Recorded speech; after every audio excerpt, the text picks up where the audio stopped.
Guys ఇప్పుడు meal maker fry ఎలా చేయాలో చూసేద్దాము.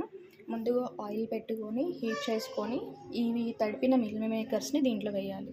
ఇలా కరివేపాకు నెక్స్ట్ ఇలా స్క్వీజ్ చేసుకొని మిల్ మేకర్ని దీంట్లో వేసేసుకోవాలి. ఇలా స్క్వీజ్ చేసుకొని అన్నీ వేసేసుకొని నెక్స్ట్ ఇమీడియట్గా పసుపు, టేస్ట్కి తగినంత సాల్ట్, నెక్స్ట్ మైదా పిండి ఇలా చల్లేసుకొని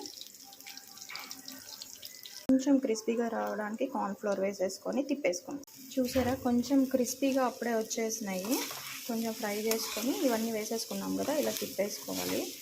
తిప్పేసుకొని లాస్ట్లో బాగా ఫ్రై అయిన తర్వాత కారం వేసుకొని నేను చేసుకోవడం. కొంచెం లైట్గా కారం స్ప్రింకిల్ చేసుకుంటే అయిపోయినట్టే. కారం వేసుకొని నెక్స్ట్ మిక్స్ చేసుకున్నాం.